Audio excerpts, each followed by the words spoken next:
बिहार विधानसभा चुनाव में प्रचार जोरों शोरों पर है। हर उम्मीदवार अपने अपने क्षेत्र में मतदाताओं से मिल रहे हैं। मनेर से इस बार आरजेडी ने भाई वीरेंद्र को अपना उम्मीदवार बनाया। भाई वीरेंद्र अभी हमारे साथ हैं, काफ़ी चर्चित हैं, बहुत वायरल भी रहते हैं और बयानों को लेकर के भी इनकी खूब चर्चा होती है। सबसे पहले तो आपका बहुत बहुत स्वागत है। बहुत धन्यवाद आपको भी। क्या है इस बार जनता क्या क्या बातें कह रही है, आपको क्या सब बता रही है कि इस बार विधानसभा चुनाव में क्या चल रहा है मनेर में?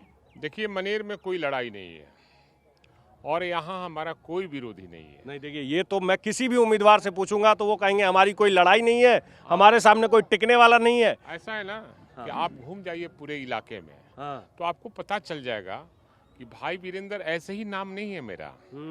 मैं घर घर का बेटा हूँ, भाई हूँ। शिकायतें सबसे रहती है, बाप बेटे में शिकायत रहती है, लेकिन यहाँ हर घर का बेटा और भाई हूँ मैं। इसलिए भाई वीरेंद्र घर घर का कार्यकर्ता है, नेता है और ग्रासरूट का वर्कर है। मुझे एक चीज़ बताइए कि ये आपका जो नाम है भाई वीरेंद्र, इस नाम के पीछे की थोड़ी कहानी बताइए। बड़ी चर्चा में आपका नाम तो खूब चर्चा में रहता है, आप जानते भी होंगे। मैं बताता हूँ। मैं समाजवादी लोगों के साथ शुरू से, जब मैं हाई स्कूल में पढ़ता था तो समाजवादियों से हमारी जान पहचान थी, क्योंकि उन दिनों हमारे मामा जी एमएलए हुआ करते थे। तो समाजवादी लोग उस समय काफ़ी चुनाव जीतते थे, तो हमारे उठना बैठना उन लोगों के साथ रहता था और वहीं से हमारी राजनीति की शुरुआत दिमाग में हुई कि मैं भी राजनीति करूंगा, सेवा करूंगा और मैं एमएलए का चुनाव लड़ूंगा। नहीं, वो तो आप चुनाव लड़ने की कहानी बता रहे हैं, नाम कैसे पड़ा भाई वीरेंद्र? भाई वीरेंद्र जो गुजराती फलना भाई, विठल भाई, फलना फलना, तो हम कहा कि भाई पहले लगाओ, नाम बाद में रहेगा। पहले भाई तब भाई। ये आपका रजिस्टर्ड नाम है? रजिस्टर्ड नाम है। हाँ। मुझे ये बताइए कि इस बार आप लोगों के क्या क्या मुद्दे हैं? मुद्दे तो बिहार सरकार जैसे एनडीए के खिलाफ में हमारी पार्टी महागठबंधन चुनाव लड़ रही है और उसमें कई मुद्दे हैं। एक तो बेरोजगारी, महंगाई, अपराध। नहीं, बावजूद इसके वो तो बीजेपी और जेडीयू के लोग तो बार बार वो जंगल राज का टैग आप ही लोगों को दे रहे हैं। या तो आप बोलते रहिए, हमको मत बोलने दीजिए, आप ही बोलते रहिए। नहीं, बिल्कुल आप बोलिए। मेरी बात को अब सुन नहीं रहे हैं और काट रहे हैं। नहीं, मैं बिल्कुल नहीं काट रहा हूँ, आप बोलिए, आराम से बोलिए आप। मेरे यहाँ इस मनेर विधानसभा क्षेत्र में बहुत से मुद्दे हैं, लेकिन ज्वलंत मुद्दा है बालू का, नाव का, ट्रक का, ट्रैक्टर का। क्योंकि मनेर सूफी संतों की धरती है। मनेर गंगा, सोन और सरजुग नदी पर यह तट पर बसा हुआ यह मनेर है और यहाँ का रोजी रोजगार जो है वो बालू है, चाहे लाल बालू हो चाहे उजला बालू हो। नाव हजारों की संख्या में यहाँ थी, जो राज्य सरकार चूंकि देखा कि ये आरजेडी का गढ़ है, हजारों नाव को जला दिया, कटवा दिया, काट दिया और सबका व्यवसाय बंद कर दिया। हम कहते हैं कि वैध रूप से ही चलने का बात है। मैं वैध रूप का ही समर्थक हूँ।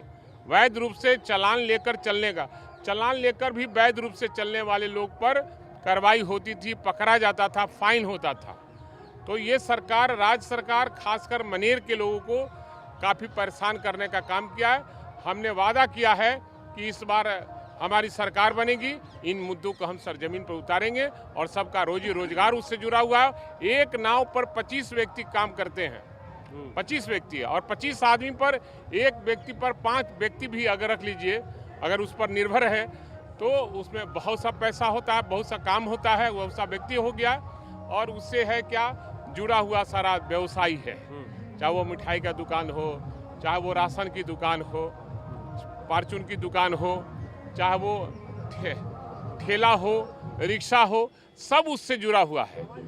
इसलिए हमारे यहाँ चारों जो है ना, हमारे यहाँ जानबूझकर सरकार ने इसको ये करने का संगम है मेरे यहाँ। जब 3 नदियों का संगम होता है तो संगम घोषित अभी तक सरकार ने नहीं किया। आपने अपनी पूरी बात कह ली, मैं आपको बीच में इसीलिए नहीं रोक रहा था कि आप अपनी पूरी बात आप रख लीजिए। बहुत बड़ी बात करनी है, बहुत बातें आपको कहनी है। बोलिए, आप पूछिएगा उतना बोलेंगे। मुझे ये बताइए कि आप लोग रोजगार की बात कह रहे हैं, आप लोग कह रहे हैं कि इस बार हम घर घर नौकरी देंगे, तेजस्वी यादव ने कहा, ये कैसे संभव है?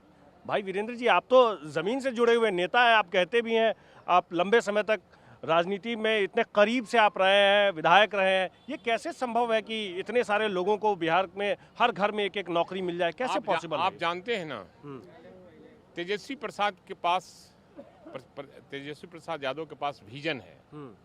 और जब हम 2020 में चुनाव लड़ रहे थे तो हमारे नेता ने घोषणा किया था कि मेरी सरकार बनेगी तो 10 लाख बेरोजगारों को हम सरकारी नौकरी देने का काम करेंगे। उन्होंने वादा किया था, सरकार नहीं बन सकी। फिर नीतीश कुमार जी एनडीए को लात मारकर और महागठबंधन में शामिल हुए। तो 17 महीना में हम लोग सरकार में, हमारे नेता तेजस्वी यादव हुए, हमारा दल हुआ उसमें। और 17 महीना में जो उन्होंने किया, पहले वो कहते थे कि अपने बाप के यहाँ से पैसा लाएगा, 10 लाख बेरोजगारों को रोजगार देने या नौकरी देने के लिए कहाँ से लाएगा, बाप के यहाँ से लाएगा। ये नीतीश कुमार जी कोड कीजिएगा इस बात को। उन्होंने ये भाषा का प्रयोग किया था कि जेल से लाएगा अपने बाप के यहाँ से। तो तेजस्वी यादव जी के पास विजन है, उन्होंने कर दिखलाया। नहीं, 5 लाख लोगों को नौकरी देना और बिहार के हर घर में एक एक आदमी को सरकारी नौकरी देना, दोनों में नहीं, पहले जो मैं कह रहा हूँ उसकी बात सुनिए। उन्होंने कर दिखलाया। तो ये भी हर घर में एक नौकरी, कोनो पूरे घर के लोग को नौकरी नहीं, हर एक नौकरी। तो जिस घर में पहले से नौकरी है उसको तो नहीं मिल पाएगा, लेकिन जिस घर में नौकरियां नहीं है उसको नौकरी निश्चित रूप से। और तेजस्वी यादव के पास विजन है और उस विजन को पूरा देश एडॉप्ट कर रहा है। नहीं तो कोई नहीं आज तक। तेजस्वी यादव जी के विजन को पूरा देश एडॉप्ट कर रहा है। देश कोई बेरोजगारों को रोजगार नहीं देता था, नौकरी नहीं देता था, लेकिन अब हर कोई शुरू कर दिया।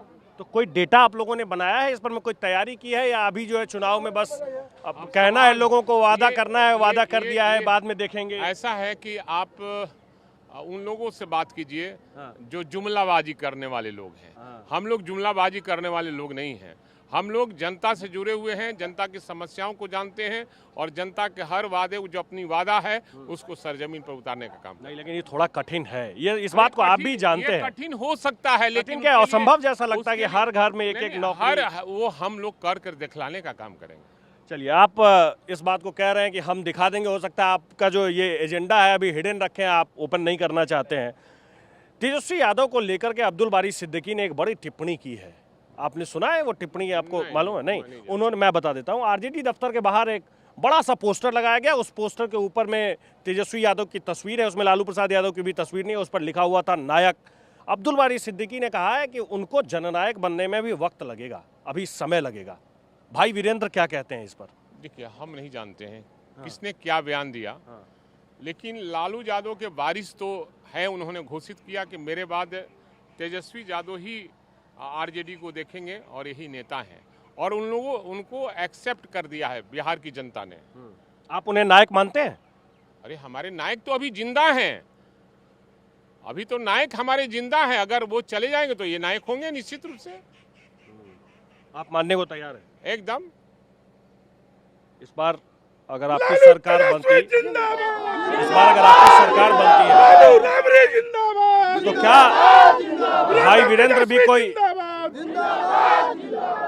भाई वीरेंद्र भी कुछ इच्छा रखते हैं, मंत्री पद मिल जाए या कोई एक बड़ा ओहदा मिल जाए? हमारी इच्छा है कि जनता का मैं सेवक हूं और मैं हमेशा सेवा करता रहूं, और जनता हमारी मालिक है। मालिक का जो आदेश होता है भाई वीरेंद्र उसको स्वीकार करके काम करने का काम करता है।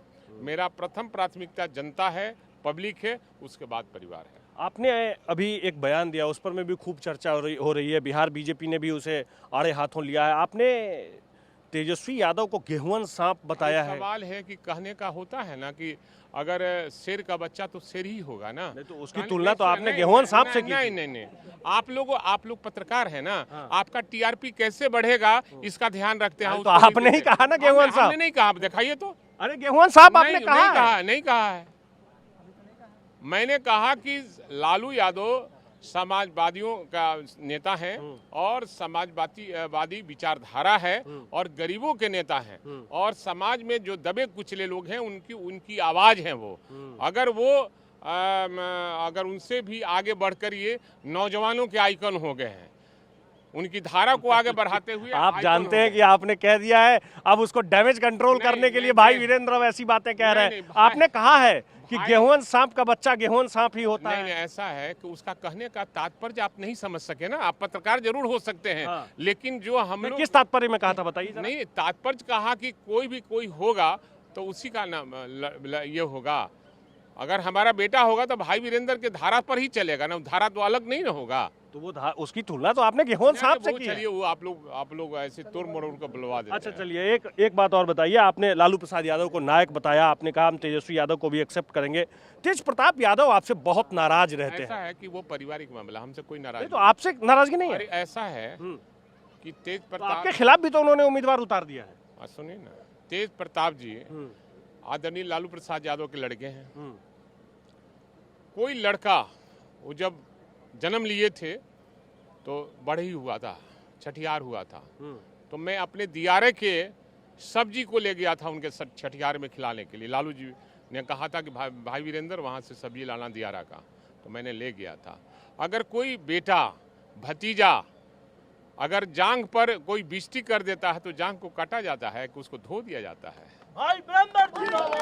आपको कोई नाराजगी नहीं है उनसे? नहीं, कोई नाराजगी नहीं है, हमें कोई नाराजगी नहीं है। तो वो उन्होंने तो आपके खिलाफ उम्मीदवार उतार दिया है। उससे क्या हो गया? उससे क्या होता है? जनता को तय करना है ना। जनता घर घर का भाई वीरेंद्र घर घर का बेटा और भाई है, बस इतने ही जान लीजिए और घूम लीजिए पूरा इलाका, तो पता चल जाएगा कि भाई वीरेंद्र है कौन। आपका एक और बयान खूब वायरल हुआ, वो कॉल रिकॉर्डिंग वाला, आपको याद है कि नहीं याद है? ऐसा है कि अब इस सब बात को छोड़िए, जो बीत गई सो बात गई। नहीं तो वो सचिव जी से आप बातचीत होती है कि नहीं होती? नहीं होती, बिल्कुल बात नहीं होती है। नहीं बोलेंगे इस बार आप भाई वीरेंद्र? थोड़ा भी नहीं बोलेंगे कि आप लोग पत्रकार फंसाने वाले लोग होते हैं। अरे नहीं, जो आप लोग गोदी मीडिया मोदी मीडिया है। नहीं, अरे आपका जो बयान है वो तो पूछा जाएगा ना। तो भाई वीरेंद्र अभी हमारे साथ थे और उनका कहना है कि इस बार यहाँ उनके टक्कर में कोई नहीं है। हालांकि कुछ ऐसे सवाल हैं जिन सवालों पर उन्हें बोलना चाहिए था, लेकिन उन्होंने उस पर बोलने से मना कर दिया। कैमरा पर्सन रोहित के साथ आकाश वत्स, मनीर।